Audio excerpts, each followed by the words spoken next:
அஸ்ஸலாமு அலைக்கும் வரமத்துல்லாஹி வபரகாத்துஹு. ஹாரூத் மாரூத் மலக்குகள் ஆகிய இருவரும் ஒரே மாதத்தில் பூமியில் குழப்பம் அடைந்தவர்களாக ஆகிவிட்டார்கள். ஷுஹ்ரா என்னும் பெண் ராஜவம்சத்தை சேர்ந்தவள், மிகவும் அழகானவள். அவளை அவர்கள் பார்த்தவுடன் அவர்களுடைய உள்ளத்தில் இச்சை உண்டாகியது. அவளுடன் சேர்ந்து வாழ விரும்பினார்கள். அவள் அதிலிருந்து விலகிக் கொண்டாள். அவள் கூறினாள், தன்னுடைய விருப்பப்படி ஒரு உயிரை கொல்லவும் மதுவை அருந்தவும் நாடினீர்கள், ஆனால் மட்டுமே உங்களுடைய விருப்பம் நிறைவேறும் என்றாள். அவர்கள் முதலில் மறுத்தார்கள். பின்பு வேறு வழி இன்றி அந்த பெண் சொல்லிய சொல்லிற்கு இணங்கி மதுவையும் அருந்தினார்கள். ஓர் உயிரையும் கொன்றார்கள். அவள் சிலைகளை வணங்கவும் ஏவினாள். அவர்கள் சிலைகளையும் வணங்கினார்கள்.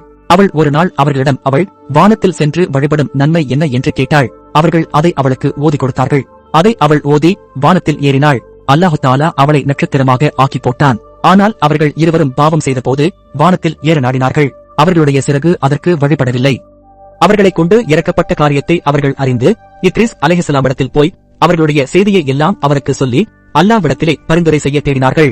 இத்ரிஸ் அலைஹிஸ்ஸலாம் அல்லாஹு தஆலா இடத்தில் மன்றாடி கேட்டார். அல்லாஹு தஆலா கூறினான், அவர்களை நீர் கேளும், துனியாவுடைய தண்டனை வேண்டுமா அல்லது ஆகிரத்துடைய தண்டனை வேண்டுமா என்று. அப்படி கேட்டபோது துனியாவுடைய தண்டனைதான் நிலை இன்றி போகும். அதனால் துனியாவுடைய தண்டனையை வேண்டிக் கொண்டார்கள். பிறகு அவர்கள் இருவரும் பாபுல் என்கிற ஊரில் ஒரு கிணற்றிலே வேதனை செய்யப்படுகிறார்கள்.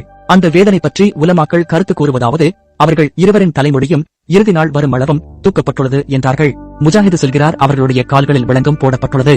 அவர்கள் தொங்கப்பட்டுள்ள கிணற்றிலே நெருப்பை நிரப்பி அந்த கிணற்றில் இருவரும் வசப்படுத்தப்பட்டுள்ளார்கள் என்றார். உமர் இப்னு சொல்கிறார், சங்கிலியில் கட்டப்பட்டு தலை கீழாக தூக்கப்பட்டு இரும்பு சாட்டை கொண்டும் அடிக்கப்பட்டுள்ளது என்றும் கூறினார்.